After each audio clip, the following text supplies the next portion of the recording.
Video को शुरू करने से पहले एक बात कहनी थी। हमने इस वीडियो में पिछले पार्ट को भी ऐड कर दिया है। इस वजह से अगर आपने पिछले पार्ट नहीं देखा, कमेंट सेक्शन में दी गई टाइम लैप पर क्लिक करके डायरेक्ट न्यू पार्ट पर पहुंच जाओगे। ये एक ऐसे लड़की की कहानी है जो कि बहुत ही ज्यादा कमजोर था। उसकी मदर कोमा में है और उसकी जो यंग सिस्टर है वो स्कूल में पढ़ती है। उसे ही सब कुछ खर्चा चलाना पड़ता है। हमें ये भी जानने को मिलता है कि इस दुनिया में मॉन्स्टर्स का अटैक हो चुका है। उसके लिए हंटर ग्रुप क्रिएट किए हैं। हंटर अलग अलग रैंक के हैं, बिल्कुल लो रैंक से लेकर एस क्लास रैंक तक के हंटर्स यहाँ पर हैं। अब जो हंटर्स ज्यादा लेवल के नहीं हैं, उन्हें पैसे कमाने में थोड़ी प्रॉब्लम होती है, लेकिन उन्हें फिर भी मॉन्स्टर से फाइट करनी पड़ती है। इसलिए वो खुद को स्ट्रॉन्ग बनाने के लिए महंगे महंगे गियर खरीदते हैं, भले ही वो पैसे कैसे भी जमा करे। जिन्वू उनमें से एक है जिनके पास पैसे बिल्कुल भी नहीं है और वो कमजोर है। बस वो दिल का अच्छा है, लेकिन दिल का अच्छा होने से कुछ नहीं होता। तो कहानी शुरू करते हैं। कहानी की शुरुआत में हमें जानने को मिलता है कि ये दुनिया हमेशा से ऐसी नहीं थी। असल में 10 साल पहले एक मैजिकल गेट ओपन हुआ जिसके अंदर से कई सारे मॉन्स्टर्स बाहर आए। उसके ओपन होते ही यहाँ ह्यूमंस को पावर मिलनी शुरू हो गई थी और इसी पावर की बेसिस पर हंटर्स को रैंक दी जाती है। जिनके पास अच्छी पावर है उन्हें एस रैंक मिलती है, ए रैंक मिलती है, बी रैंक मिलती है, मगर जो कमजोर हैं वो ई रैंक पर जाते हैं। जिन्वू उनमें से एक है। इन सभी हंटर्स को मॉन्स्टर को मारने के साथ साथ कुछ डेंजन्स भी मिलते हैं। जिन्वू एक डेंजन में गया था, वहाँ पर उसे बहुत चोट लगी और आज वो वापस से अपनी टीम के पास जा रहा था। वो अपनी टीम के पास आता है तो यहाँ पर सभी उसका वेलकम करते हैं। कुछ दूसरी टीम के लोग जो कि अभी अभी ज्वाइन किए हैं वो शौक थे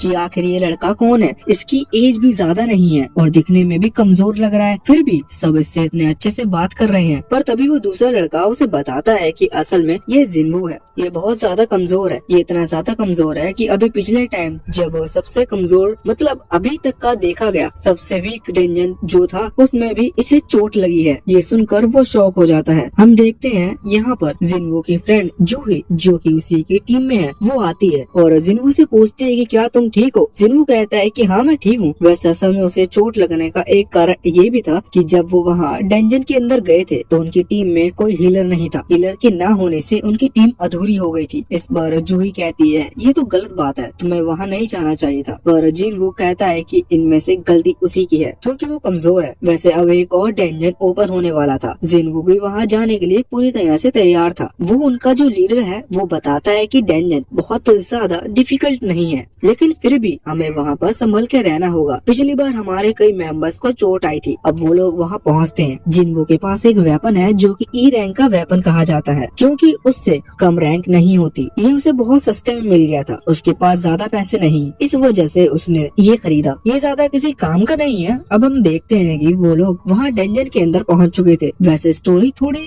स्लो चलेगी लेकिन हम उसे थोड़ा फास्ट चलाएंगे। तो यहाँ पर जिन्वू की फाइट एक गॉब्लिन से होती है। जिन्वू उसे हरा देता है। इसमें उसे बहुत मेहनत करनी पड़ी थी। इसके बाद उसे उस गॉब्लिन का क्रिस्टल मिल चुका था क्योंकि हर गॉब्लिन की बॉडी पर एक क्रिस्टल होता है। जिन्वू उसे रख लेता है, लेकिन इतने में ही उसकी तरफ एक दूसरा गॉब्लिन ने हमला कर दिया था। जिन्वू इतना तो जानता है कि उनके अटैक से कैसे बचना है। वो अटैक से बचते हुए अपने उसी ई रैंक वेपन से उस पर हमला करता है। वो वेपन लकड़ी का था, इस वजह से वो टूट गया था। साथ ही यहाँ पर वो गॉब्लिन जिन्वू पर हमला कर देता है। जिन्वू को चोट लग जाती है, लेकिन इतने में ही उसकी टीम का एक मेंबर वहाँ पर आकर उस गॉब्लिन को खत्म कर देता है। जूही भी वहाँ पर आ गई थी। हमें पता चलता है कि असल में वो एक हीलर है। वो जिन्वू को हील कर रही थी। तभी बाकी जो टीम मेंबर्स थे उन्होंने डेंजन के बॉस को हरा दिया था। इसका मतलब उन्होंने सक्सेसफुली इस डेंजन को क्लियर कर लिया है। ये ज्यादा डिफिकल्ट डेंजन नहीं था। इस वजह से अभी जूही जिन्वू से कह रही थी कि इतने वीक डेंजन में भी तुम्हें चोट लग गई, आगे तुम हंटर बनना ही क्यों चाहते हो। जिन्वू कहता है कि उसकी मजबूरी है और वैसे भी उसके पास इसके अलावा और कोई रास्ता नहीं है। तभी हम देखते हैं कि जिन्वू के एक टीम मेंबर्स को वहाँ पर एक और गेट दिखता है। असल में यहाँ पर कई सारे डबल डेंजन भी मिल जाते हैं। ऐसा मिलना थोड़ा रेयर है पर उन्हें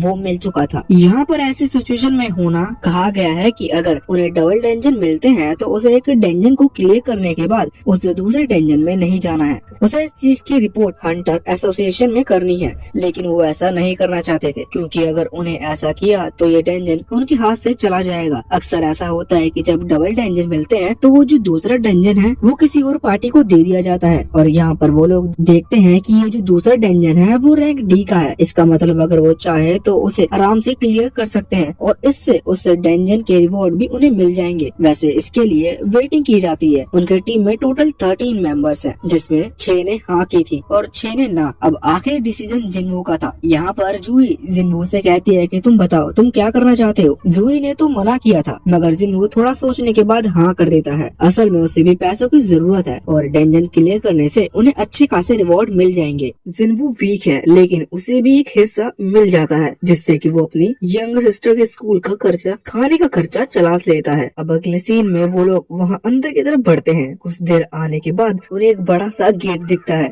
वो सभी बहुत लालची हो रहे थे, इस वजह से वो गेट के अंदर जाना चाहते हैं। रास्ते में जूही जिन्वू को चिल्ला रही थी। वो कह रही थी कि तुम मरना क्यों चाहते हो। अभी अभी एक डेंजर में जो कि इतना कम लेवल का था उसमें तुम्हें चोट लग गई है, तो ये डी लेवल का है। यहाँ पर तुम्हें बहुत ज्यादा देख कर रहना होगा। जिन्वू इस पर हाँ करता है। वैसे अब वो उस गेट के अंदर आ चुके थे। अचानक से उस अंधेरे कमरे में बहुत सारे टॉर्च जलना शुरू हो जाती है। वो लोग देखते हैं कि ये जगह बहुत बड़ी है, साथ ही साथ यहाँ पर कई सारे स्टैचू रखे हुए थे। वो जब आगे बढ़ जाते हैं तो उन्हें एक और स्टैचू दिखता है। ये बहुत बड़ा स्टैचू था, ये वहाँ का सबसे बड़ा स्टैचू था और ये जिस चेयर पर बैठा हुआ था वो बिल्कुल थ्रोन की तरह लग रही थी। अब वो यहाँ पर नोटिस करते हैं कि जमीन पर एक सर्कल बना हुआ है जिसमें कुछ फॉर्मेशन टाइप की लाइंस बनी हुई थी। तभी वो लोग ये देखते हैं कि यहाँ एक स्टैचू के हाथ में एक बोर्ड है और उस पर कुछ लिखा हुआ है। उस पर 3 चीजें लिखी हुई थी और लिखा था कि ये कमांड है सभी के लिए। पहली चीज थी वर्शिप ऑफ गॉड, दूसरी थी प्रेस ऑफ गॉड और तीसरी चीज थी बिलीव इन गॉड। वैसे ये सब इंग्लिश में ही लिखी थी, मगर इनका मतलब क्या है ये हमें आगे समझ में आएगा। वैसे उन सभी को महसूस हो रहा था कि कोई उन पर नजर रखे हुए है, पर वहाँ कोई था नहीं। तभी जूही जिन्वू से कहती है कि इस बड़े से स्टैचू की आंख हिल रही है।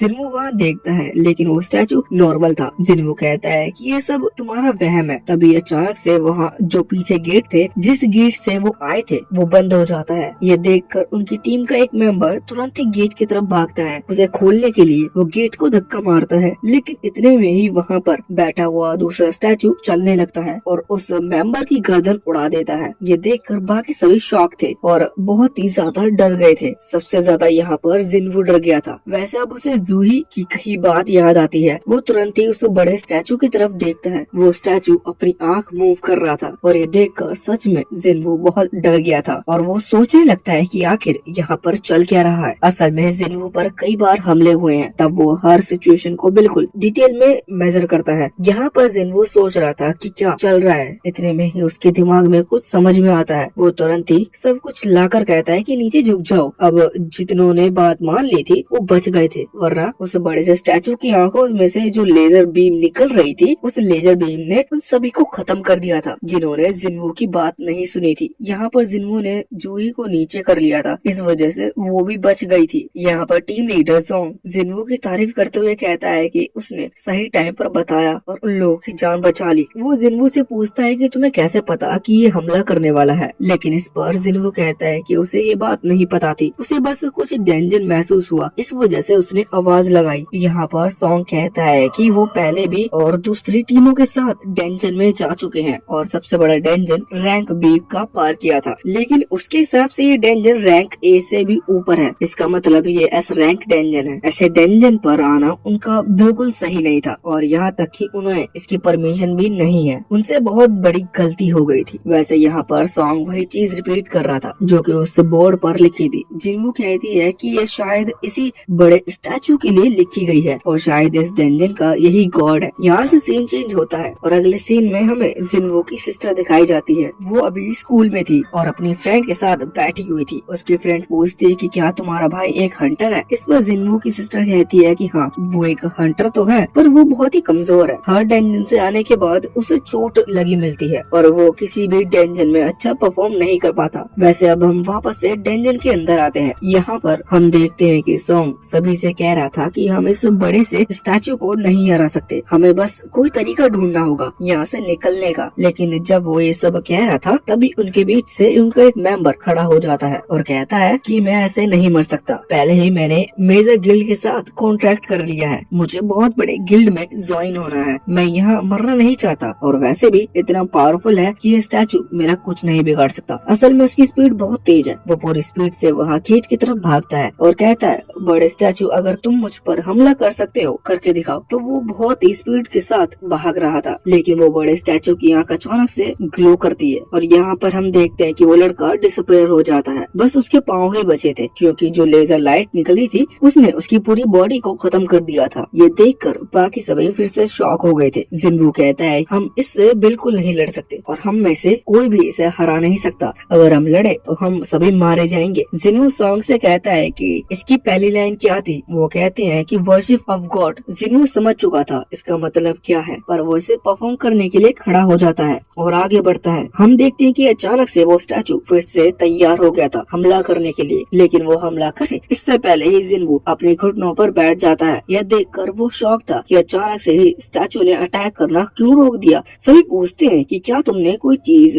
फिगर आउट कर ली। इस पर जिन्वू कहता है कि हाँ, हमें अपना सर एक सर्टेन हाइट से नीचे रखना होगा, उसके बाद ये स्टैचू हमला नहीं करेगा। और पहला टास्क का मतलब यही था, वर्शिप ऑफ गॉड, यानी गॉड के सामने सर झुकाओ। वो सभी जिन्वू की बात मान लेते हैं, वो तुरंत ही अपना सर नीचे कर लेते हैं। ये देखकर अचानक से वो स्टैचू स्माइल करता है, लेकिन ये स्माइल देखकर ही वो लोग और ज्यादा डर गए थे, मगर वो समझ गए थे कि अब उन्हें ये स्टैचू कुछ नहीं करेगा। एक लड़का खड़ा हो जाता है और कहता है कि हमारी जान बच गई है, और इसके बाद सभी खड़े होने लगते हैं क्योंकि सच में वो स्टैचू उन्हें कुछ नहीं कर रहा था, मगर वो ये समझ गए थे कि अब उन्हें ये स्टैचू कुछ नहीं करेगा। पर जिन्वू ये बात जानता था कि ये इतनी जल्दी ओवर नहीं हो सकता, अभी तक उन्होंने डेंजन क्लियर नहीं किया है। अचानक से वो स्टैचू खड़ा हो गया था। ये लोग देखकर डर जाते हैं क्योंकि ये जानते थे कि उन पर हमला करने वाला है। वो वहाँ से भागते हैं। जिन्वू कह रहा था कि सेकंड कमांड क्या है। सॉन्ग कहता है कि प्रेस द गॉड। जिन्वू कहता है कि आखिर हम ये कैसे करेंगे। सभी लोग शॉक थे, लेकिन तभी उनके बीच से एक लड़का आगे आता है। वो कहता है कि पर उसे पता है कि उसे क्या करना है। वो तुरंत ही वापस अपने घुटनों पर आकर अपने हाथ जोड़ लेता है और यहाँ पर वो गॉड से वही लाइन कह रहा था जो उसकी फैमिली गॉड के सामने कहती है। लेकिन यहाँ पर जो स्टैचू है, मतलब ये जो डेंजन का गॉड है, इसके लिए वो लाइन नहीं बनी थी। वो स्टैचू अचानक से आगे बढ़ता है। वैसे वो लड़का पूरा भरोसा किया हुआ था कि उसे कुछ नहीं होगा, लेकिन अचानक से उस स्टैचू ने उसके ऊपर पैर रख दिया था। वो लड़का वहीं पर मारा जाता है। ये सभी लोग देखकर डर जाते हैं और इसके बाद वो स्टैचू उनकी तरफ भी बढ़ने लगता है। ये भाग रहे थे और अब वो स्टैचू कई और मेंबर्स के ऊपर भी पैर रखकर उन्हें मार देता है। जूही तो बहुत ज्यादा डर गई थी। वो जिन्वू से कह रहे कि हमें क्या करना चाहिए। जिन्वू भी यही सोच रहा था कि आखिर इस गॉड की सेकंड लाइन का क्या मतलब है। तभी हम देखते हैं कि वहाँ पर एक मेंबर दूसरे स्टैचू के पास जाकर खड़ा था। अचानक से वो दूसरा स्टैचू भी एक्टिवेट हो जाता है और उस मेंबर को बीच में से काट देता है। जिन्वू भाग रहा था, लेकिन अभी वो बस यही सोच रहा था कि वो उन सभी को कैसे बचाए। तभी वो नोटिस करता है कि वहाँ पर बाकी जितने भी छोटे स्टैचू लगे हुए हैं, उन स्टैचू के पास वेपन नहीं है। मतलब कुछ के पास वेपन है, लेकिन कुछ के पास नहीं, और कुछों के पास म्यूजिक इंस्ट्रूमेंट है। जिन्वू सभी से कहता है कि उन स्टैचू के पास जाओ। सभी लोग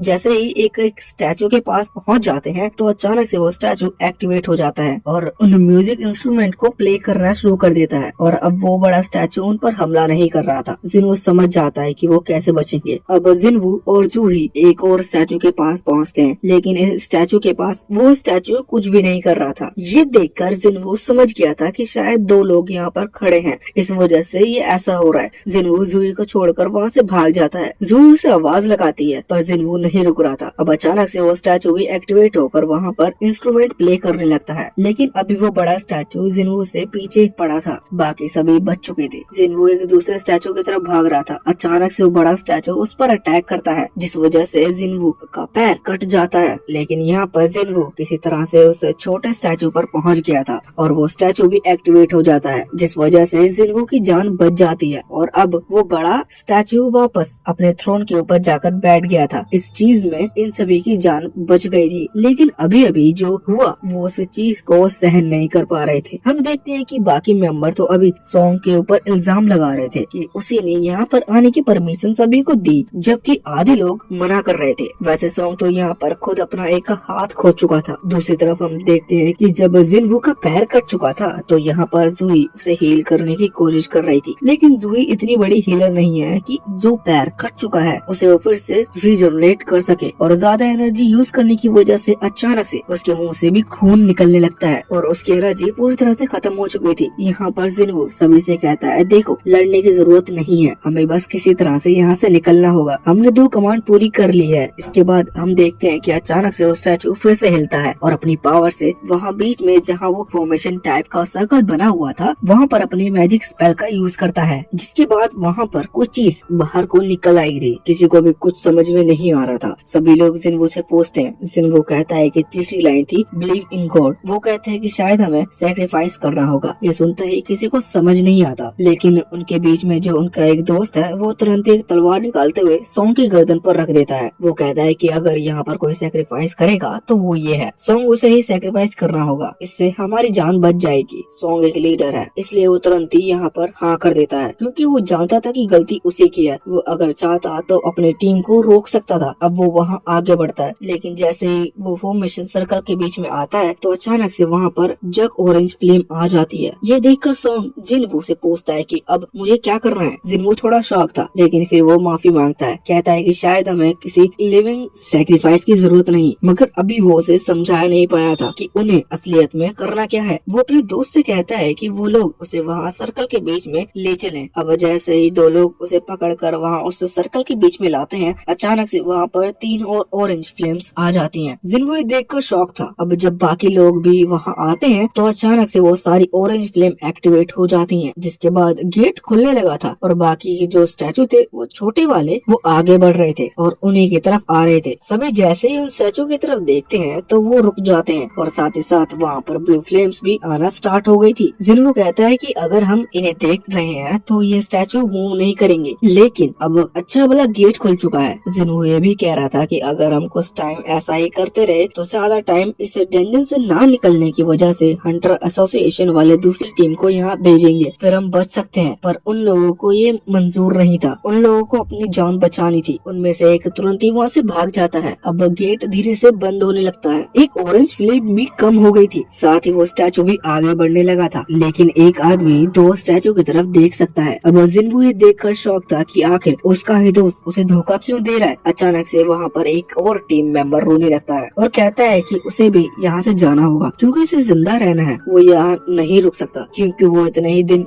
यहाँ कैसे रुकेंगे जब तक रेनफोर्समेंट नहीं आ जाती। वो अभी वहाँ से भाग गया था। जिन्वू भी रोने लगा था। वो कह रहा था कि आखिर ये लोग उसे धोखा क्यों दे रहे हैं। वो सभी वहाँ से बचकर निकल सकते हैं। वैसे जिन्वू को यह भी लग रहा था कि ये गेट नकली है। वैसे वो इसी गेट से अंदर आए थे, पर उसे ऐसा इसलिए लग रहा था क्योंकि तीसरी लाइन थी बिलीव इन गॉड, और अगर गॉड पर बिलीव नहीं करना है तो फिर वो इसी तरह से भागकर बिलीव कैसे कर सकते हैं। वैसे अब गेट धीरे धीरे बंद हो रहे थे और सभी को पता था कि ये स्टैचू भी आगे बढ़ेंगे क्योंकि अब वहाँ पर ज्यादा लोग नहीं बचे। सोंग कहता है कि जिन्वू और जूही तुम दोनों भी यहाँ से चले जाओ, वो अकेले ही यहाँ पर रुकेगा। वैसे इसलिए कह रहा था क्योंकि वो लीडर है और उसकी जिम्मेदारी है कि उसके होते हुए बाकी सभी सेफ रह सकें। लेकिन ये सुनकर जूही तो बहुत ही ज्यादा डर गई थी और शॉक हो गई थी। वो तुरंत ही वहाँ नीचे गिर जाती है। उसके पैर काम नहीं कर रहे थे क्योंकि वो अपने ही दोस्त को धोखा नहीं देना चाहती थी। जिन्वू कहती है कि मेरे भी एक पैर टूट चुका है, मैं और जूही यहाँ से बिल्कुल भी नहीं निकल सकते। वो सोंग से कहते हैं कि जितना ज्यादा लोग यहाँ से सेफ बचकर निकल सके उतना ही अच्छा है। जिन्वू अकेले रुकने का यहाँ पर फैसला कर रहा था, लेकिन जूही ऐसा नहीं चाहती थी। लेकिन सोंग उसकी गर्दन पर मारता है जिस वजह से जूही बेहोश हो जाती है। जिसके बाद सोंग उसे वहाँ से लेकर जा रहा था। सोंग भी ऐसा नहीं चाहता था, पर ये उसकी मजबूरी थी। जिन्वू यहाँ पर अकेला बचा था और सभी छोटे वाले स्टैचू उसी की तरफ आ रहे थे। जिन्वू वहीं पर एक तलवार उठा लेता है। वो कहता है कि आज वो मरने वाला है, ये तो पक्का है, लेकिन वो किसी एक स्टैचू को मारकर ही मरेगा क्योंकि उन स्टैचू ने उनके दोस्तों की जान ली है। जिन्वू तैयार था लड़ने के लिए, लेकिन एक स्टैचू उस पर हमला कर उसका एक हाथ काट देता है। जिन्वू फिर भी हार नहीं मानता। वो फिर भी उनसे लड़ता रहता है। इसमें उसे बहुत चोट लगी थी। आखिर में वो बिल्कुल मरने के स्टेज पर आ चुका था, लेकिन अभी तक उसने हार नहीं मानी थी। वो कह रहा था कि अगर आज मैं ताकतवर होता तो मेरे एक भी दोस्त नहीं मरता। साथ ही उसे गुस्सा भी आ रहा था। वो कहता है कि उसके दोस्त ने उसे धोखा दिया। वो ये भी कहता है कि उनकी फैमिली है और उन्हें उनका ख्याल रखना है, जबकि वो लोग भी जानते हैं कि जिन्वू की खुद की फैमिली है और वो खुद ही अपनी फैमिली का ख्याल रखता है। जब उसके ऊपर आखिरी हमला होने वाला था तो जिन्वू जोर से चिल्लाता है कि वो नहीं मरना चाहता, उसे एक और चांस चाहिए। अब वो आखिरी अटैक रुक जाता है और अचानक अचानक से ब्लू फ्लेम जो कि आखिरी बची थी वो भी गायब हो जाती है। जिन्वो के सामने एक स्क्रीन आती है जिस पर लिखा हुआ था कि क्या वो गेम कंटिन्यू रखना चाहता है और उसके पास सिर्फ 2 ऑप्शन थे, यस और नो। अब जिन्वो यस पर क्लिक कर देता है जिसके बाद अचानक से एक और स्क्रीन आती है जो कि उसे कांग्रेचुलेशन कह रही थी। लेकिन तभी सीन चेंज होता है। हम देखते हैं कि अभी जिन्वो की नींद एक हॉस्पिटल में खुली थी। वो ये देखकर शॉक था। उसकी बॉडी पर कहीं भी कोई चोट के निशान नहीं है। अब इसके बाद वो अपने हाथ देखता है और अपने पैर, उसका पैर तो वहाँ पर कटा था लेकिन अभी उसके पैर बिल्कुल ठीक थे। ये देखकर वो और ज्यादा शॉक हो गया था और सोचने लगता है कि ऐसा कैसे हो सकता है, उसने कोई सपना तो नहीं देखा। लेकिन तभी वहाँ हॉस्पिटल के गेट पर कोई आता है। हमें पता चलता है कि असल में हंटर एसोसिएशन का मैनेजर है। ये यहाँ पर जिन्वो को देखकर खुश था पर जिन्वो उसे नहीं पहचाना था। वो बताता है कि वो कौन है। वो ये भी बताता है कि जिन्वो यहाँ पर 3 दिनों से बेहोश था। ये सुनकर जिन्वो और ज्यादा शॉक हो जाता है। वैसे यहाँ पर जिन्वो अपने दोस्त सॉन्ग और जूही के बारे में पूछता है। इस पर मैनेजर कहते हैं कि वो दोनों वैसे तो ठीक है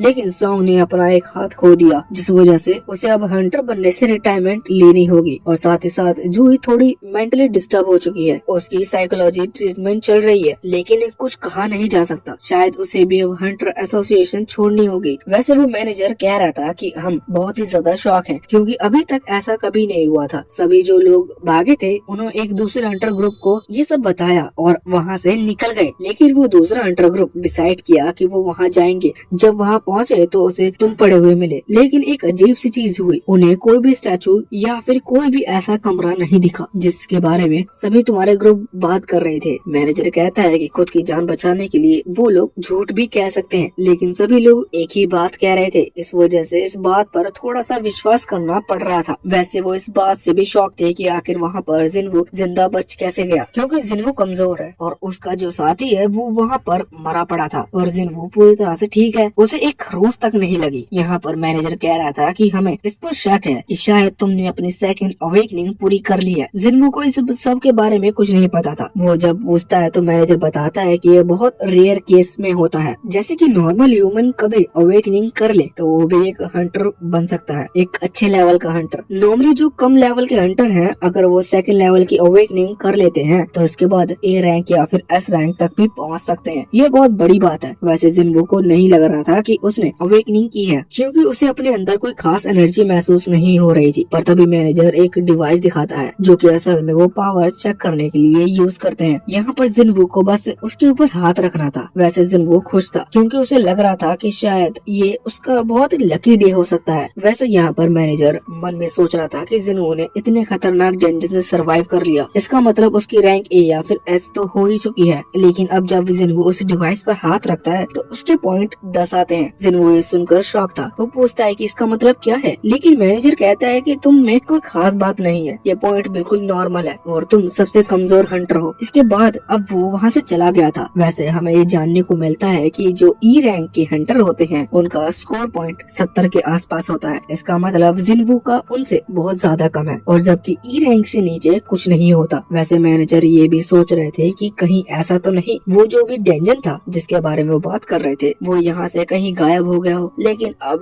कुछ किया नहीं जा सकता क्योंकि इस डेंजन को गायब होने के बाद ढूंढना मुश्किल है। अब हम देखते हैं कि यहाँ जिन्वो अभी रूम में था, तभी उसे अपने सामने स्क्रीन दिखाई देती है। वो सोचता है कि इन लोगों ने मुझे स्क्रीन के बारे में तो कुछ पूछा ही नहीं। वैसे फिर उसे लगता है कि शायद ये स्क्रीन सिर्फ मुझे ही दिखती है। अभी स्क्रीन के ऊपर कुछ लिखा हुआ था। जिन्वो पढ़ता है तो उसमें लिखा था कि मरने से पहले जिन्वो की जान बच गई, जिस वजह से जिन्वो ने एक अचीवमेंट अनलॉक कर लिया। अब वो उसे ध्यान से देखता है। उसे पता चलता है कि ये क्या है। इसके पहले ही वहाँ पर उसकी सिस्टर आ जाती है। वो अभी उस पर गुस्सा करते हुए कह रहे थे कि तुम्हें खुद का ख्याल रखना चाहिए, तुम हर बार डेंजन में चले जाते हो और अब वहाँ से चोट खाकर आते हो। हर एक कमजोर डेंजन के बाद भी तुम्हें हॉस्पिटल आना पड़ता है जबकि बाकी सभी तो बिल्कुल ठीक है। वैसे यहाँ पर जिन्वो उससे माफी मांगता है लेकिन उसकी सिस्टर जानती है कि जिन्वो ये काम किसके लिए कर रहा है। वो कहती है देखो अगर अगली बार तुम्हें ऐसी कोई चोट लगी तो उसके बाद मैं स्कूल छोड़ दूंगी और कोई जॉब करने लगूंगी। जिन्वो माफी मांगते हुए कहता है कि ठीक है। वैसे इसके बाद वो पूछता है कि क्या उसे कोई स्क्रीन दिख रही है। अब यहाँ उसकी बहन को कोई स्क्रीन नहीं दिख रही थी। वो शॉक होते हुए पूछती है कि क्या तुम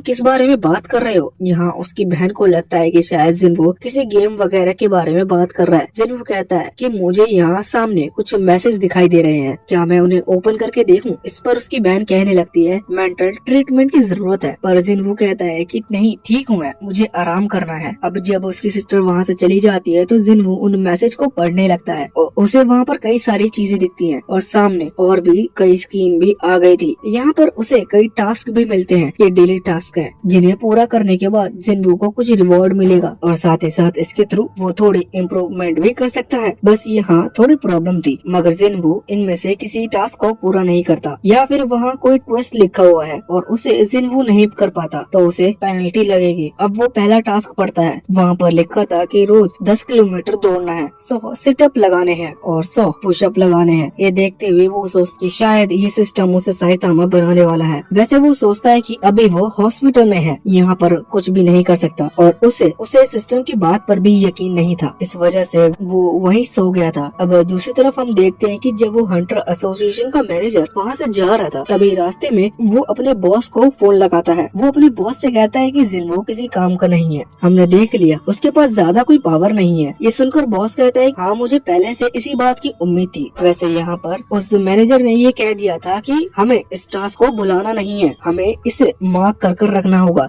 क्योंकि वो डेंजन कोई मामूली डेंजन नहीं लग रहा था, वो गायब हो गया था और किसी भी मॉन्स्टर ने या फिर जो स्टैचू की बात हो रही थी उनमें से किसी ने भी किसी की तरफ हमला नहीं किया। ये नामुमकिन है, शायद फ्यूचर में उन्हें इसके बारे में कुछ पता चले, इस वजह से उन्होंने इसकी फाइल्स को टॉप पर रखा था। अब यहाँ से सीन चेंज होता है और हम एक दूसरे ग्रुप को दिखाया जाता है। ये ग्रुप अभी बन रहा था। यहाँ पर वहाँ का जो मैनेजर है वो अभी अपनी जान पहचान से सबसे पावरफुल हंटर को बुलाता है जो कि एस रैंक का है, इसका नाम चा है। ये यहाँ पर आती है और वो आदमी उससे कहता है कि तुम्हें एक दूसरे हंटर का ग्रुप ज्वाइन करना है जो कि बी रैंक का है। इस पर चा शॉक थी, वो कहती है कि मुझे ऐसा क्यों करना है जबकि मैं तो ऑलरेडी एस रैंक पर हूँ। वो आदमी कहता है कि हम बाकी सभी को ट्रेन करना चाहते हैं, भले ही इससे तुम्हारी रैंक नहीं बढ़ेगी और अगर तुम अपने ग्रुप में गई तो शायद उनकी रैंक भी धीरे धीरे बढ़ेगी क्योंकि तुम पहले ही सभी मॉन्स्टर को खत्म कर दोगी, मगर फिर भी हम उन्हें सिखाने के लिए ऐसा कर रहे हैं। दूसरी तरफ हम सिटी के अंदर देखते हैं अचानक से जगह हिलती है और एक गेट ओपन हो जाता है। सभी लोग डर रहे थे मगर वो इंतजार कर रहे थे कि अब हंटर्स आएंगे और उन्हें बचाएंगे। यहाँ से सीन चेंज होता है और इस बार हम हॉस्पिटल के अंदर आते हैं। हम जिनवू को देखते हैं, अभी टाइमर चल रहा था लेकिन उसने कोई भी एक्सरसाइज करना शुरू नहीं किया था, इस वजह से टाइम पूरा हो जाता है और उसे पेनल्टी लगती है। वो अचानक से वहाँ से टेलीपोर्ट होकर एक डेजर्ट के अंदर आ गया था जहाँ उसके पीछे एक बहुत बड़ा जायंट सेंटिपिड मॉन्स्टर पड़ जाता है। वो वहाँ से भागता है लेकिन वो मॉन्स्टर उसे पकड़ नहीं पा रहा था, बस वो उसका पीछा कर रहा था, वो उसे जानबूझकर भगाना चाहता था। दूसरी तरफ हम देखते हैं कि सच में हॉस्पिटल के अंदर जिनवू गायब था क्योंकि जब नर्स वहाँ पर आती है तो वहाँ नहीं था। मतलब जिनवू अभी अपने सपने में नहीं बल्कि वो रियल लाइफ में एक डेजर्ट के अंदर पहुँच चुका था। यहाँ पर जिनवू ऐसे भागते भागते उसे 2 घंटे हो जाते हैं। दूसरी तरफ हम देखते हैं कि नर्स परेशान थी, वो पूरा हॉस्पिटल देख लेती है, उन्हें जिनवू कहीं पर भी नहीं मिलता। अब हम वापस से जिनवू को देखते हैं, उसे 4 घंटे पूरे होने वाले थे, मतलब वो 4 घंटे से लगातार दौड़ रहा है। अब 4 घंटे जैसे ही पूरे होते हैं तो उसकी पेनल्टी टाइम ओवर हो जाता है। वो इतना ज्यादा थक गया था कि वो वहीं पर बेहोश हो गया था, लेकिन इसके पहले उसने अपने रिवॉर्ड नहीं देखे थे। शायद ये उसे बाद में पता चलेंगे क्योंकि वो इसके बाद फिर से टेलीपोर्ट होता है और हॉस्पिटल के अंदर आ जाता है। बाकी नर्स जब उसे देखती है तो वो बहुत ज्यादा शॉक हो गई थी, ये तो यही है। अब अगले दिन जब जिनवू उठता है तो वो फैसला करता है कि वो कमजोर बनकर नहीं रहेगा, उसे स्ट्रॉन्ग बनना होगा और अब वो सारे टास्क पूरे करेगा। सबसे पहले तो वो सभी अपनी सिस्टर को कॉल लगाता है और कहता है कि अब तुम्हें चिंता करने की जरूरत नहीं है, मैं अब कमजोर नहीं रहूंगा, मैं बहुत ही स्ट्रॉन्ग होने वाला हूँ। इसके बाद वो अपने टास्क को पूरा करने के लिए निकल चुका था। टास्क धीरे धीरे ऊपर बढ़ेंगे, इसका मतलब उसे ज्यादा प्रॉब्लम नहीं होगी। वैसे कुछ दिन बीत जाते हैं और अब हम जूही को देखते हैं। उसे कॉल आया था जिसमें उसे एक रैंक डी के डेंजन में बुलाया था मगर वो मना कर रही थी। मगर वो जो आदमी था वो बताता है कि जिनवू अब होश में आ चुका है और उसने तो ट्रेनिंग करना भी शुरू कर दिया है। ये सुनकर जूही खुश थी, वो तुरंत ही जिनवू से मिलने के लिए हॉस्पिटल में पहुंच जाती है। हॉस्पिटल के अंदर हम देखते हैं कि जब वो आ रही थी तब वहाँ पर कुछ नर्स आपस में बात कर रही थी। वो जिनवू के बारे में बात कर रही थी। वो कहती है कि जिनवू सुबह सुबह दौड़ने चला जाता है और साथ ही वो बहुत ज्यादा एक्सरसाइज कर रहा है, ये उसकी हेल्थ के लिए खराब होगा क्योंकि अभी तक उसने पूरी तरह से रिकवर नहीं किया। वैसे वो ये भी कह रही थी कि जो हंटर्स होते हैं वो नॉर्मल इंसान से जल्दी हील करते हैं, लेकिन जिनवू के केस में उल्टा है, उसने बिल्कुल हील नहीं किया लेकिन फिर भी वो इतना हार्ड ट्रेनिंग कर रहा है। इसके बाद यहाँ से सीन चेंज होता है और हम जिनवू को देखते हैं जो कि अभी रनिंग कर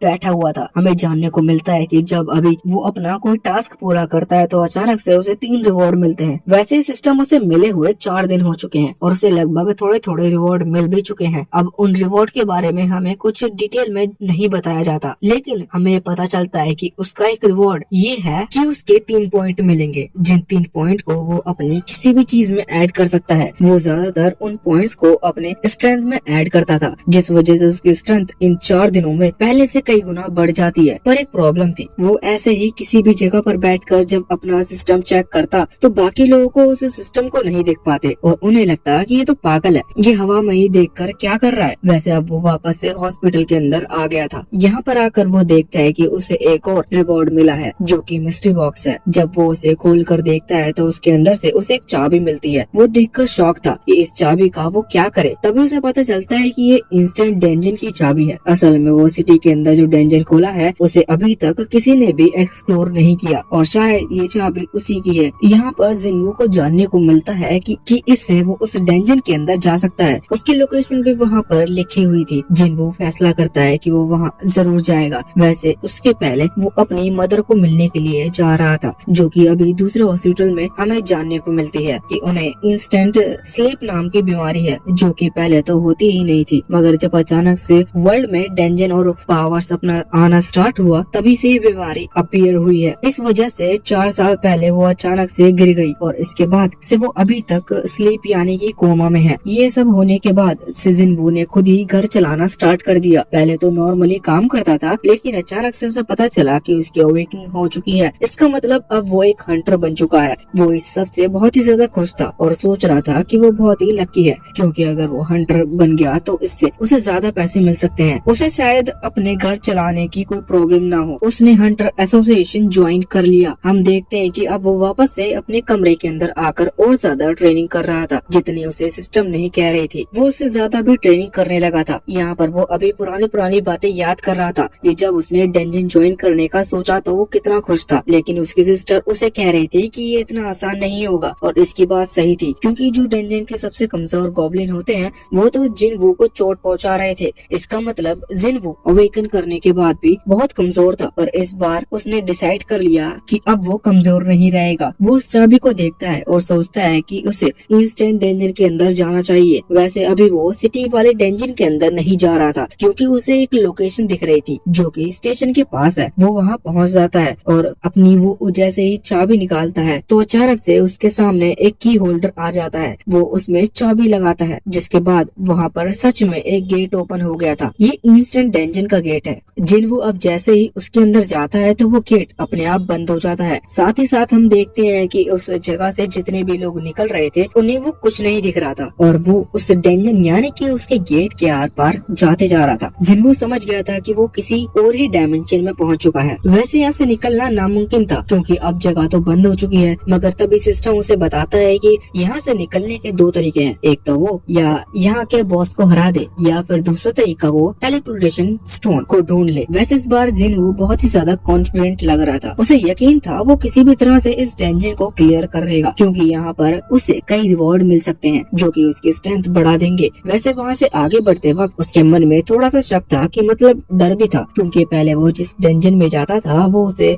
कमजोर डेंजन हुआ करते थे, जिनके बारे में पहले से पता था और उसके साथ उसकी टीम भी रहती थी। यहाँ पर वो अकेला आया है और इस डेंजन की रैंक भी नहीं पता, पर फिर भी वो आगे बढ़ता जा रहा था। हम देखते हैं कि अचानक से उसके सामने 3 गॉब्लिन आ चुके थे। वो देख कर डर गया था, क्योंकि पिछली बार उसे एक गॉब्लिन दिखा था जिसे उसने चोट पहुंचा दी थी। वो तुरंत ही अपना नाइफ निकाल लेता है और उससे लड़ने लगता है। यहाँ पर हम देखते हैं कि वो तीनों एक साथ अटैक नहीं कर रहे थे। पहले बस एक आया था जिन्वू, लेकिन उससे लड़ नहीं पा रहा था, क्योंकि भले ही उसकी स्ट्रेंथ बढ़ गई है लेकिन उसे नहीं पता कि इसका यूज कैसे करना है। और साथ ही साथ उसकी फाइटिंग स्किल तो अभी बिल्कुल भी इम्प्रूव नहीं है। वो किसी तरह से पहले गॉब्लिन को खत्म कर देता है। तभी वो दोनों गॉब्लिन साथ में मिलकर हमला करने लगते हैं। जिन्वू उनसे बच रहा था, लेकिन अब पहले गॉब्लिन को मारने की वजह से वो थोड़ा मोटिवेट हो चुका था और वो किसी तरह से उन बाकी 2 गॉब्लिन्स को भी मार देता है। और वो खुश था कि वो पहले तो स्ट्रॉन्ग हो चुका है, लेकिन इतने में उसके पीछे एक वुल्फ आ जाता है जो जिन्वू से देखकर डर गया था। वो जानता था कि ये उन गॉब्लिन से नहीं कहीं ज्यादा ताकतवर है। वैसे फिर भी उसके पास दूसरा कोई ऑप्शन नहीं था। पर अब जब वो वुल्फ उसकी तरफ हमला कर रहा था तो वो किसी तरह से उसके अटैक से बचता है। पर इतने में ही वो वुल्फ उसके गले पर एक स्क्रैच लगा देता है। जिन्वू ये बात तो समझ चुका था कि यहाँ पर उसके साथ कोई हीलर नहीं है। इसका मतलब अगर यहाँ पर वो मारा गया तो सच में वो मारा जाएगा, उससे बचने का कोई तरीका भी नहीं है। इसलिए अब उसे किसी तरह से दिमाग से लड़ना होगा। वो तुरंत तैयार हो जाता है, लेकिन सामने वो वुल्फ उससे भी ज्यादा ताकतवर था। वो तुरंत ही हमला करने के लिए यहाँ पर आगे बढ़ रहा था।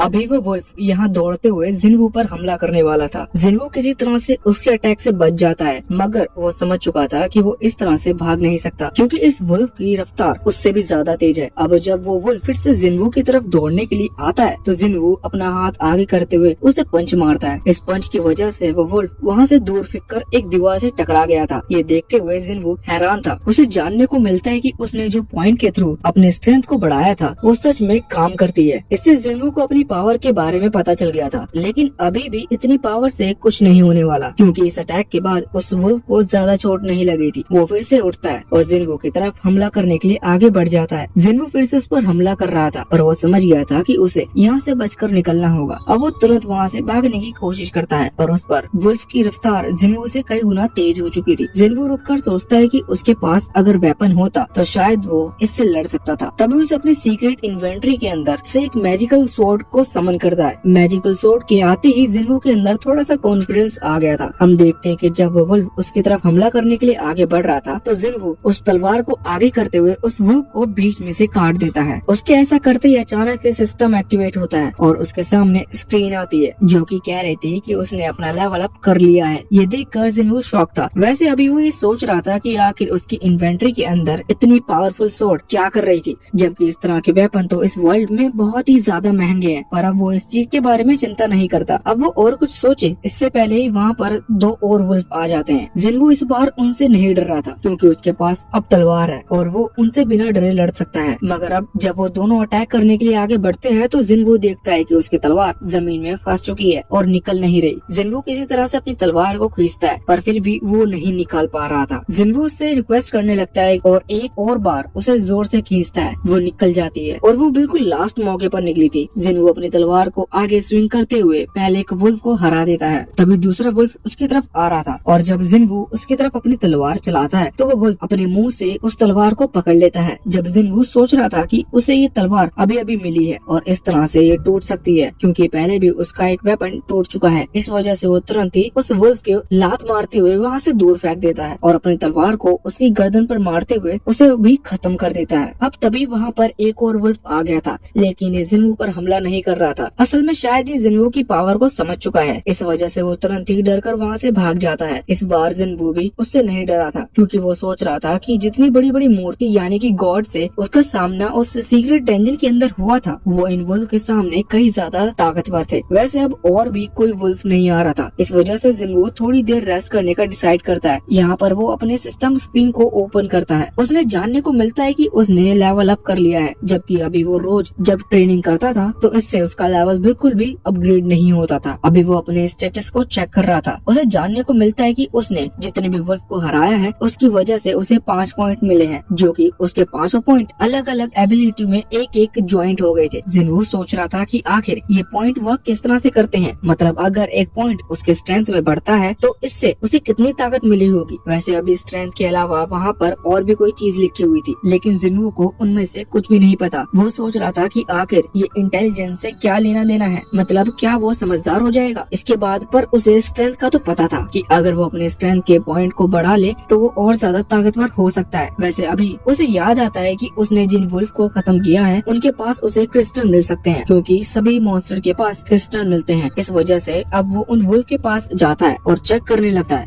उनके पास कोई क्रिस्टल नहीं था, लेकिन जब वो उनके पास आता है तो अचानक से उसकी इन्वेंट्री में कोई आइटम स्टोर आ जाता है। ये आइटम असल में वुल्फ फैंग नाम का कोई वेपन था। जिन्वू उसे चेक करता है। उसे नहीं पता था कि इस वेपन से वो क्या कर सकता है, पर तभी उसके सामने एक शॉप स्क्रीन आ जाती है जिसमें वो उस आइटम का सेल कर सकता था। वैसे वहाँ पर खरीदने का भी ऑप्शन था। जिन्वू चेक करता है कि लेकिन उसे जानने को मिलता है कि अब वो कोई भी सामान नहीं खरीद सकता क्योंकि उसका लेवल अभी बहुत ही ज्यादा कम है। वैसे यहाँ पर जो वुल्फ फैंग वेपन था जिन्वू उसे सेल करता है। वो 20 गोल्ड कॉइन में बिकता है, लेकिन जिन्वू को नहीं पता कि ये सिस्टम वाले गोल्ड कॉइन रियल लाइफ में कितने पैसे होते होंगे। वैसे उसने ज्यादा उम्मीद भी नहीं लगाई थी, क्योंकि वो जानता था कि ये सिस्टम बिल्कुल गेम की तरह है। साथ ही साथ वो ये भी सोच रहा था कि ये डेंजन ई रैंक का डेंजन है, यानी कि सबसे कम लेवल का डेंजन है। वैसे ऐसा जिन्वू को मानना था, अभी तक ऐसा कहीं पर लिखा नहीं था कि ये ई रैंक का डेंजन है। वैसे जिन्वू सोच रहा था कि अगर उसे इस डेंजन से बाहर निकलना है तो उसे इसके लिए टेलीपोर्टेशन स्टोन चाहिए होगा, या तो फिर इस डेंजन के बॉस को हराना होगा। अब बॉस के बारे में सोचकर पहले तो वो थोड़ा सा डर गया था। वो सोच रहा था कि यहाँ बॉस कितना ताकतवर होगा, पर उसे याद आता है कि इस नॉर्मल वुल्फ को हराने से उसका लेवल बढ़ रहा था, तो अगर वो किसी तरह से और भी कई सारे वुल्फ को हरा दे तो उसका लेवल इतना तो हो ही सकता है कि वो बॉस के साथ फाइट कर सके। हालांकि ये डेंजन कितना कमजोर है ये जिन्वू जानता था। अब जिन्वू आगे बढ़ने वाला था, लेकिन इतने में ही वहाँ पर बहुत सारे वुल्फ आ जाते हैं। हमें जानने को मिलता है अभी सभी जो वुल्फ डर कर वहाँ से भागा था वो अपनी पूरी टीम को लेकर आ चुका है, लेकिन जिन्वू इन्हें देखकर बिल्कुल भी नहीं डरा था, बल्कि वो लड़ने के लिए और ज्यादा एक्साइटेड हो गया था और उसके सामने अपनी तलवार आगे कर ली थी। हम देखते हैं कि वो सभी वुल्फ एक साथ आगे बढ़कर इस पर हमला करने लगते हैं, लेकिन जिन्वू एक के बाद एक उन्हें मारता जा रहा था। इस तरह से वो कई सारे वुल्फ को मार देता है।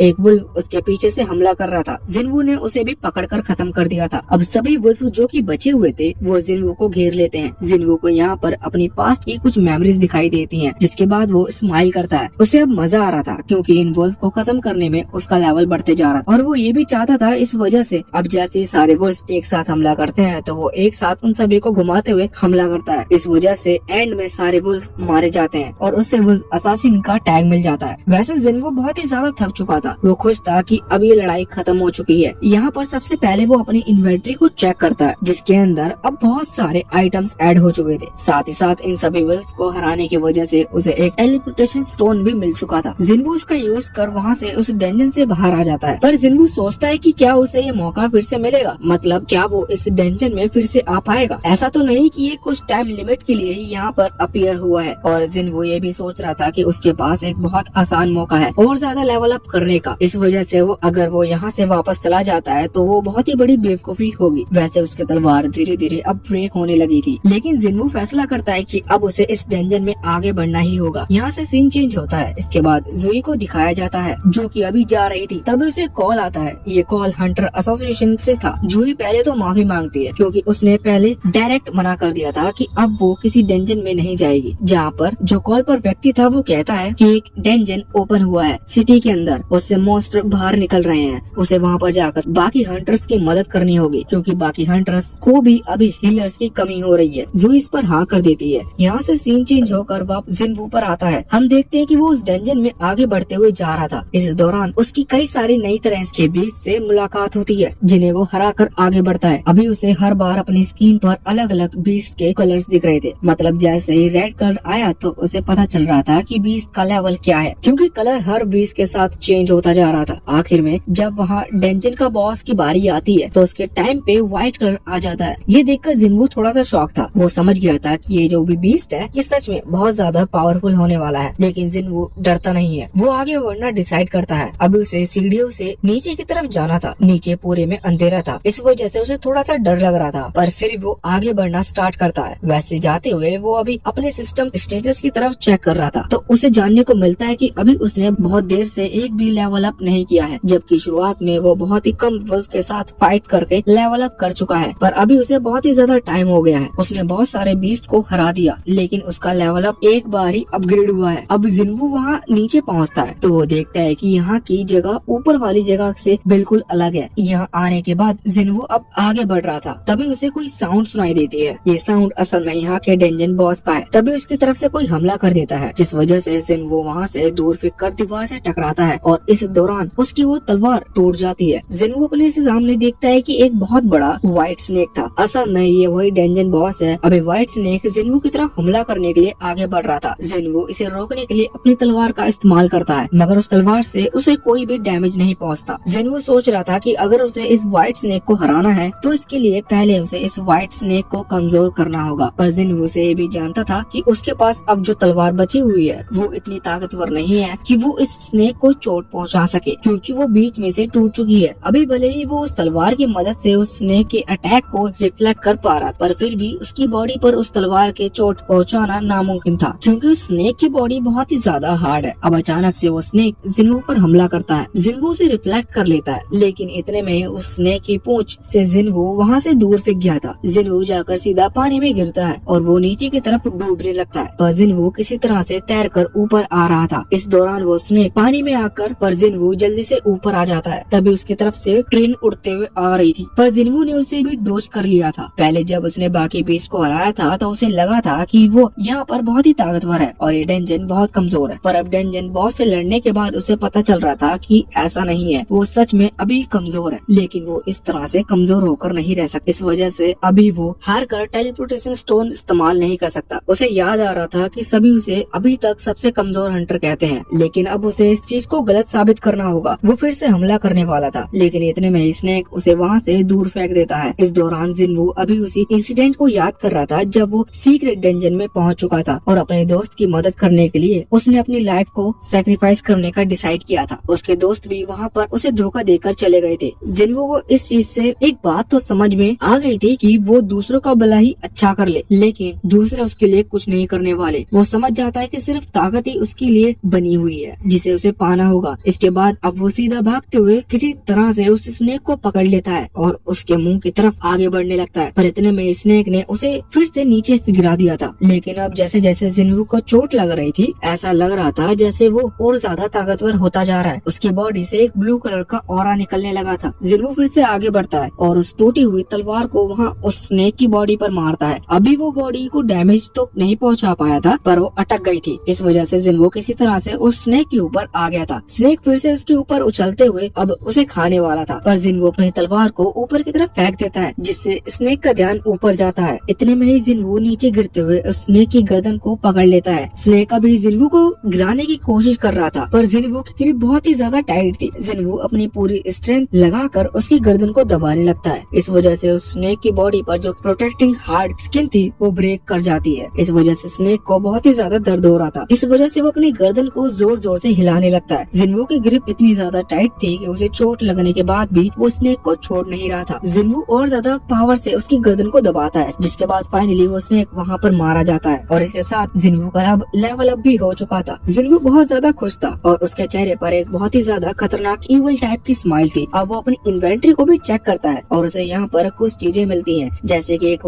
वेनम्स डैगर यानी कि एक तलवार जैसा वेपन। साथ ही साथ उसे एक लिक्विड भी मिला था जिसकी कैटेगरी पॉइजन थी। जिनवू समझ चुका था कि वो इस तरह से और ज्यादा स्ट्रॉन्ग बन सकता है। तभी स्क्रीन पर लिखा हुआ आता है कि उसने इस डेंजन को क्लियर कर लिया है। इस वजह से अब डेंजन रीसेट हो रहा है। अब डेंजन गायब हो जाता है और जिनवू ने जिस जगह पर उस डेंजन को स्टार्ट किया था वो वहीं पर पहुंच जाता है। अब यहाँ पर आने के बाद उसे वापस कोई नहीं दिख रहा था, जबकि ऐसा नहीं होता। स्टेशन पर रात को भी लोग रहते हैं। अब जिनवू जब बाहर आता है तो सोचता है कि आखिर टाइम को क्या हो रहा है। तभी वो देखता है कि सिटी में तबाही फैली हुई है और उसी समय एक सोल्जर वहाँ पर आता है और जिनवू से कहता है कि क्या तुमने अनाउंसमेंट्स नहीं सुनी? तुम यहाँ पर क्या कर रहे हो? तुम्हें घर जाना चाहिए। लेकिन इतने में ही वो सोल्जर जिनवू के हाथ में वो टूटी हुई तलवार देता है और समझ जाता है कि जिनवू एक हंटर है। पहले तो वो जिनवू से माफी मांगता है और इसके बाद कहता है कि आपको सिचुएशन स्पॉट पर चलना चाहिए। जिनवू उसके साथ जाने लगता है। जिनवू को कुछ पता तो नहीं था, पर जिनवू के आसपास मॉन्स्टर्स की बॉडी को देखकर और टूटी हुई कारों को देखकर उस सोल्जर से पूछता है कि क्या यहाँ पर हुआ है। वो सोल्जर कहने लगता है कि हंटर्स ने बाकी सारे मॉन्स्टर को हरा दिया, लेकिन जो वैन मॉन्स्टर है सबसे ताकतवर वाला वो उसे नहीं हरा पा रहे। अब तभी जिनवू को कुछ महसूस होता है। ये असल में उसे डेंजन बॉस की पावर थी। जिनवू से महसूस कर लेता है और समझ जाता है कि हाँ, ये जो बीस्ट है ये ताकतवर तो है। वैसे अब वो लोग उसी जगह पर पहुँचते हैं। वहाँ पर जाकर जिनवू देखता है कि अभी बहुत सारे हंटर्स मिलकर उस एक मॉन्स्टर से फाइट कर रहे थे, पर वो उसे हरा नहीं पा रहे थे क्योंकि इन लोगों का टीम वर्क बहुत ही ज्यादा खराब है। वैसे जिनवू यहाँ पर ये भी नोटिस करता है कि वो जो हंटर वहाँ पर उस मॉन्स्टर से लड़ने के लिए आए हैं उनमें से कई का लेवल बहुत ही ज्यादा कम है। अब जिनवू देखता है कि वहाँ 2 हीलर भी हैं, जिसमें से एक का लेवल डी है और एक का बी है। यहाँ पर और कोई नहीं बल्कि जू ही है, मगर वो किसी को हील नहीं कर पा रही थी क्योंकि वो पिछले वाले इंसिडेंट से अभी तक ठीक नहीं हुई है। वो यहाँ पर एक हीलिंग मैजिक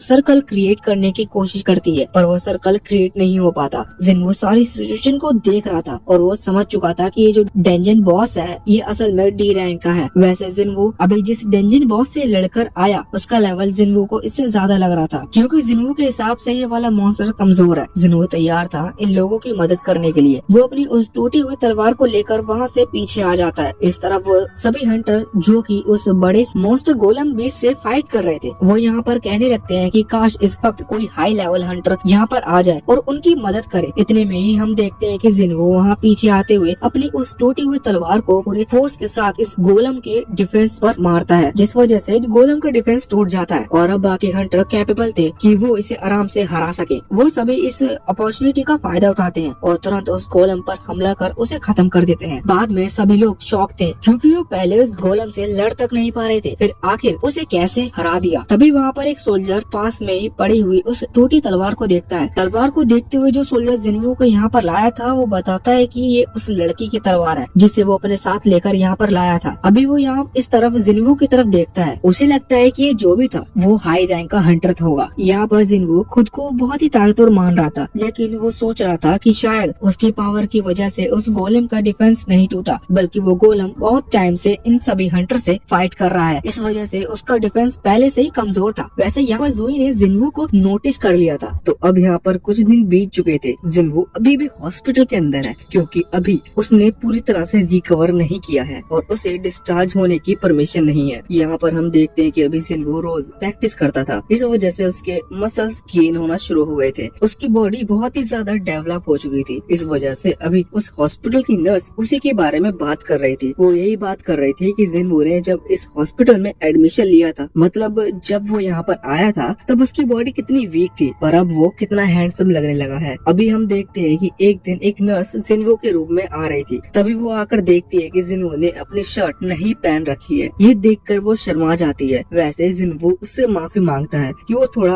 वर्कआउट कर रहा था, इस वजह से वो शर्ट नहीं पहने हुए है, लेकिन वो नर्स भी माफी मांगती है क्योंकि उसने आने से पहले गेट नॉक नहीं किया था। अभी प्रॉब्लम यहीं पर सॉल्व होती है। वैसे वो नर्स बताती है कि वो यहाँ पर क्यों आई थी। वो कहती है कि अब तुम्हारे डिस्चार्ज होने का समय हो चुका है, तो तुम्हें कोई कमजोरी या फिर ऐसी कोई सिम्टम्स महसूस तो नहीं हो रहे ना, जिससे कि लगे कि तुम्हें अभी भी तुम पूरी तरह से रिकवर नहीं किए हो। जिन्हो कहता है कि ऐसा कुछ भी नहीं है, वो पूरी तरह से ठीक हो चुका है। इसके बाद वो नर्स कहती है कि ठीक है, तुम काउंटर पर जाकर एप्लीकेशन फिल कर देना कि अब तुम रिकवर हो चुके हो, तुम्हें डिस्चार्ज कर दिया जाएगा और फिर तुम घर जा सकते हो। जिन्हो यहाँ पर उसे इतने दिन ख्याल रखने के लिए थैंक यू कहता है। वैसे वो नर्स जिन्हो से उसका नंबर मांगने लगी थी। अब यहाँ से सीन चेंज होता है और हमें एक न्यूज चैनल के टेलीकास्ट को दिखाया जाता है। यहाँ पर अभी एक न्यूज एंकर एक यून हो नाम के हंटर का इंटरव्यू ले रही थी। हमें जानने को मिलता है कि यून हो असल में टॉप 7 हंटर्स जो कि एस रैंक में उनमें से एक है। अभी यून हो का इंटरव्यू चल रहा था। वो यून हो से पूछते है कि यून हो अपना ज्यादातर समय कहाँ पर इन्वेस्ट करता है। यून हो कहता है कि वो हमेशा हार्ड वर्कआउट में अपना समय बिताता है। इस पर वो एंकर कहने लगती है कि क्या तुम्हें लगता है कि ये पे ऑफ करेगा, क्योंकि तुम अब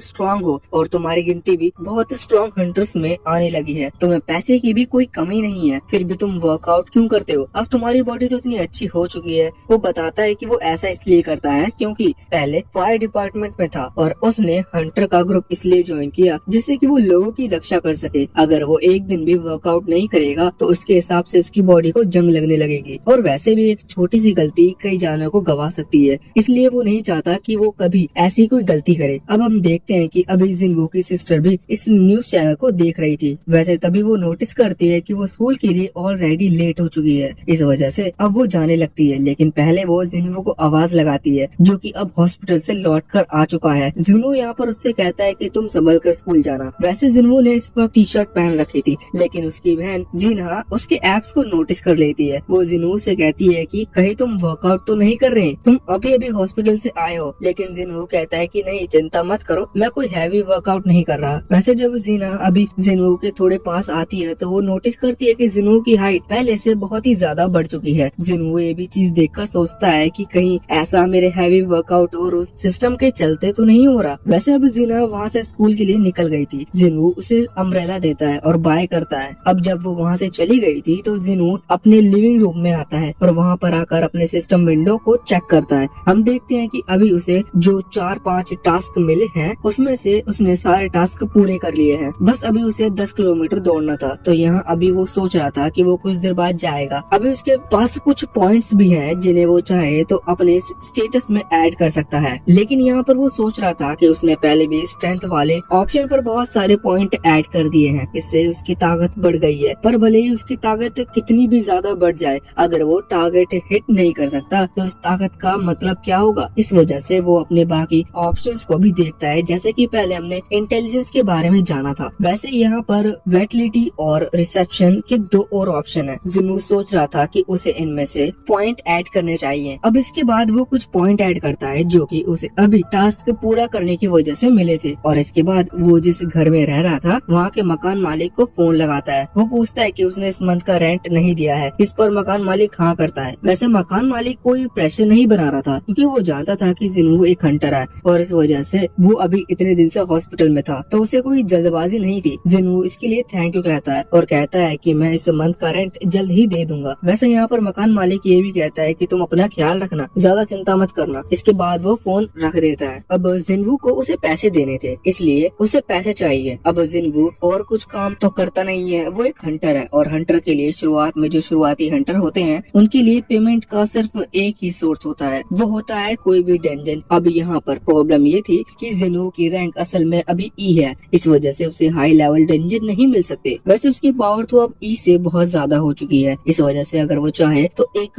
री एग्जामिनेशन का फॉर्म भरकर अपनी रैंक को रीटेस्ट करवा सकता है। इससे उसकी रैंक ज्यादा आएगी और फिर उसे हाई लेवल डंजन्स में भी मिलेंगे जिससे वो ज्यादा अर्न कर सकता है। क्योंकि अभी अगर वो किसी लो लेवल डंजन में जाएगा तो वहाँ पर उसे इतने पैसे नहीं मिलेंगे जो कि उसकी टाइम की वैल्यू निकाल सके। पर प्रॉब्लम ये थी कि अगर वो री एग्जामिनेशन का फॉर्म भर देता है तो इससे उसकी रैंक बढ़ेगी और रैंक बढ़ेगी तो उसके ऊपर एक स्पॉटलाइट आ जाएगी और सभी को पता चल जाएगा कि जिन्हों ने अपनी सेकंड अवेकनिंग पूरी कर ली है। अब अगर ऐसा होता है तो सारी मीडिया की नजर उसके ऊपर आ जाएगी और फिर हर चैनल में वही आएगा। इससे उसकी प्राइवेसी खो सकती है। साथ ही साथ फिर उससे और ज्यादा प्रैक्टिस करना या फिर अपने ही टास्क को पूरा करने में समय लगाना पड़ेगा। इस वजह से वो खुद को हाइड कर रखना चाहता था जिससे कि किसी को भी उसकी पावर का पता ना चले। वैसे इस वक्त वो अपने फोन में अभी डंजन को देख रहा था कि कौन सा डंजन कितने लेवल पर है और किसके लिए वो अप्लाई कर सकता है। पर अभी वो डिसाइड करता है कि उसे कुछ टाइम और सोचना होगा। अब उसने फोन रख दिया था, उसी समय उसे एक नोटिफिकेशन आती है जिसे देखने के बाद वो थोड़ा सा शॉक हो गया था और फिर वो तुरंत ही घर से भागता है। अभी लोकेशन थोड़ी दूर थी, इस वजह से उसने फिर भी कोई गाड़ी नहीं ली थी क्योंकि अभी उसके पास एक टास्क है, उसे 10 किलोमीटर दौड़ना है जो कि अब उस लोकेशन तक पहुँचते पहुँचते कंप्लीट हो जाता है। यहाँ पर जब जिसने उसे बुलाया था वो उससे मिलता है तो सामने वाला आदमी अपना नाम गोंग बताता है। यहाँ पर असल में वो लोग एक डंजन में जाने वाले हैं जिसके लिए जिन्हों को बुलाया गया है। अभी यहाँ पर गोंग की जो टीम थी उसमें एक लड़का था, वो आगे आकर कहता है कि वो जिन्हों को जानता है। वो ये कह रहा था कि जिन्हों बहुत फेमस है क्योंकि सब उसे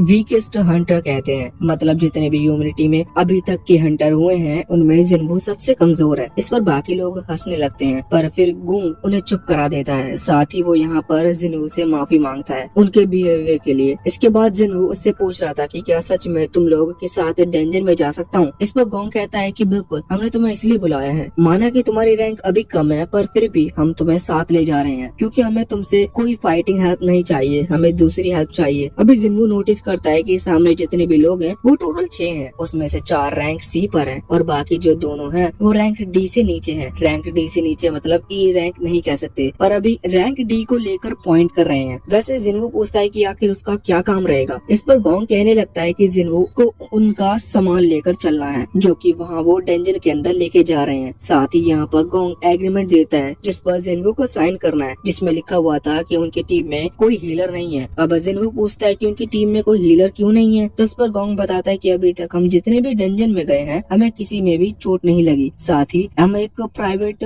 हंटिंग ग्रुप है, इस वजह से हमें कोई हीलर नहीं मिल पाया। जिन्हों को इन लोगों पर थोड़ा सा डाउट हो रहा था पर फिर जिन्हों सोचता है कि कोई बात नहीं, उसे भी थोड़ा कमीशन मिल रहा है, मतलब उसे थोड़े पैसे मिल जाएंगे इस डंजन में हेल्प करने से, तो उससे कोई प्रॉब्लम नहीं है। जिन्हों तुरंत ही उस एग्रीमेंट पर साइन करता है। तभी वहाँ पर एक और लड़का आता है, ये उनकी टीम के साथ जाने वाला है। इनका नाम जिन्हो है मगर इसे हम जिनहाओ कहेंगे क्योंकि जिन्हो थोड़ा जिन्हो के नाम से सिमिलर है। ये अभी यहाँ पर बहुत ही महंगा आर्मर पहन के आया था। जिन्हो को देखकर लगता है कि ये सच में किसी अमीर फैमिली से है। वैसे यहाँ पर हमें जानने को मिलता है कि जिनहाओ असल में इस हंटिंग ग्रुप के मेंबर नहीं है, बल्कि उसे यहाँ पर इसलिए बुलाया गया है क्योंकि इस डंजन में जाने के लिए इन्हें 8 लोगों की जरूरत है और 6 वो लोग थे, एक जिन्हो हो गया और उन्हें एक और किसी की चाहिए था, तो इसलिए उन्हें जिन्हाओ को सिर्फ वो नंबर पूरा करने के लिए बुलाया। उन्हें जिन्हाओ की कोई मदद नहीं चाहिए थी। अब वो वहाँ में डंजन की तरफ बढ़ने लगते हैं तो यहाँ पर जिन्हाओ अभी जिन्हो से पूछ रहा था कि सामान ज्यादा भारी तो नहीं है। जिन्हो कहता है कि हाँ ये थोड़ा भारी है। वैसे जिन्हो बिल्कुल रिस्पेक्ट के साथ साथ बात कर रहा था और साथ ही जिनवू जानता था कि जिनहाओ असल में रैंक डी पर है। इसका मतलब वो जिनवू से ज्यादा ताकतवर है रैंक के मामले में। वैसे असली पावर जिनवू की अभी उसे पता नहीं थी, मगर यहाँ पर जिनहाओ कहता है कि तुम्हें मुझसे इस तरह से बात करने की जरूरत नहीं है, तुम मुझसे अच्छे से बात कर सकते हो, मुझे रैंक वगैरह में कुछ भरोसा नहीं। इंसान की कैपेबिलिटी उसके रैंक से डिसाइड नहीं की जानी चाहिए। अब वैसे हम देखते हैं कि वो जब आगे बढ़ते हैं तो उन्हें वो गेट मिलता है जहाँ पर वो डेंजन में एंटर करेंगे। यहाँ हमें जानने को मिलता है कि ये असल में रैंक सी का डेंजन है। अभी जिनहाओ शौक था, वो कह रहा था कि हम में कोई भी रैंक सी का हंटर नहीं है, क्या रैंक सी के डेंजन में जाना ठीक होगा? तो इस पर जिनहाओ उसे बताता है कि इसमें कोई प्रॉब्लम नहीं है, क्योंकि ये जो डेंजन की रैंक होती है ये बस उनके फ्रंट गेट को देखकर दी जाती है, क्योंकि अंदर का खतरा तो किसी को भी नहीं पता। वैसे ये भी कहते हैं कि जो रैंक ए बी और डेंजन होते हैं उनके लिए सिर्फ हाई लेवल गिल्ड अप्लाई करती है, वरना जो रैंक सी के नीचे डेंजन है उनके लिए कोई भी अप्लाई की रिक्वेस्ट डाल सकता है। अभी जिनहाओ थोड़ा शॉक था जिनवू की नॉलेज को देखकर। वैसे जिनवू बताता है कि बहुत टाइम से हंटर ने, इस वजह से उसे इस सब के बारे में जानकारी है। अब तभी गोंग कहता है कि हमें आगे बढ़ना चाहिए। अब जब वो इस डेंजन के अंदर आते हैं तो यहाँ पर अंधेरा था। वो तुरंत ही टॉर्च जलाते हैं, क्योंकि उनमें से एक हंटर के पास ऐसी एबिलिटी थी जिससे वो लाइट क्रिएट कर सकता है। वैसे अभी यहाँ पर कोई मॉन्स्टर नहीं दिख रहा था। अभी यहाँ से लोग आगे बढ़ जा रहे थे और अभी जिनहाओ के मन में बहुत सारे सवाल थे, क्योंकि गुफा खाली थी और डेंजन गुफा की तरह ही नहीं होती। अब वो जिनवू से पूछते हैं कि डेंजन थोड़ा अलग है, तो इस पर जिनवू बताता है कि हाँ, कि यहाँ हमें इल्यूमिनेशन स्टोन मिल सकते हैं। अब इसके बारे में जिनहाओ को कुछ पता नहीं था। जब वो जिनवू से पूछता है तो जिनवू बताता है कि ये चमकदार पत्थर होते हैं, इन्हें डेंजन का ट्रेजर भी कहा जा सकता है। ये पत्थर, या फिर ऐसा कह लो कि ये इल्यूमिनेशन स्टोन उन्हें या तो गुफा के एंड पर मिलते हैं या फिर गुफा की सीलिंग में, मतलब ऊपर की तरफ। वैसे अब यहाँ सीलिंग की तरफ तो कोई स्टोन नहीं दिख रहा था, इस वजह से उन्हें लग रहा था कि शायद ये गुफा के एंड में मिलेंगे। अभी इसी तरह से वो कुछ दूर आगे आते जा रहे थे, लेकिन फिर भी उन्हें कुछ दिख नहीं रहा था। इस पर जिनहाओ पूछता है कि कहीं ऐसा तो नहीं कि कोई गुफा या फिर कोई डेंजन पहले से क्लियर हो चुका हो, लेकिन इसकी खबर वहाँ हंटिंग एसोसिएशन को नहीं मिली हो। इस पर जिनवू कहता है कि नहीं, ऐसा नहीं हो सकता। वैसे वो ये भी कह रहा था कि क्या कोई ब्लैक डेंजन होता है जहाँ पर कोई ट्रेजरी या फिर कोई मॉन्स्टर ना हो। तो जिनवू अचानक से उसे चुप कराने लगता है। जिनवू को कोई आवाज आ गई थी, वो ध्यान से सुनता है तो वो बताता है कि उनकी तरफ कुछ मैजिकल इंसेक्ट बीस्ट आ रहे हैं। अब सभी लोग तैयार हो गए थे, वहाँ पर कई सारे रास्ते थे, वो कहीं से भी आ सकते हैं। इस वजह से हर एक हंटर का एक रास्ता को देख रहा था और पूरी तरह से तैयार था। लेकिन अचानक से वो जो भी किसी टाइप के बीस्ट हैं, वो ऊपर से आना स्टार्ट हो जाते हैं। जिनवू ने ये चीज नोटिस कर ली थी। वो पहले ही सभी को बता देता है कि वो हमारे सर के ऊपर से आ रहे हैं। अब अचानक से ऊपर की तरफ से बहुत ही बड़ी लाल चींटियां नीचे गिरनी शुरू हो जाती है। असल में ये वही बीस्ट थी। ये बीस्ट इसलिए है क्योंकि ये बहुत ही ज्यादा बड़ी है और ये बहुत सारी थी। ऐसा लग रहा था जैसे कि कोई आंट कॉलोनी हो। आंट कॉलोनी से मतलब ये कोई चींटियों का ग्रुप हो, क्योंकि यहाँ पर गुफा भी उसी तरफ की थी, क्योंकि यहाँ पर गुफा भी उसी तरह की थी। बड़ी चींटियों ने बनाई होगी और ये सभी इनके ऊपर हमला कर रही थी। सभी हंटर बहुत ही अच्छे से लड़ रहे थे। यहाँ पर जिनहाओ अभी जिनवू के सामने आ गया था, जिससे कि वो जिनवू को प्रोटेक्ट कर सके, क्योंकि वो जानता है कि जिनवू बस रैंक ई पर है। अभी लड़ाई कुछ देर तक ऐसे ही चलती है। जो सामने वाला ग्रुप है, जिनमें वो 6 मेंबर्स,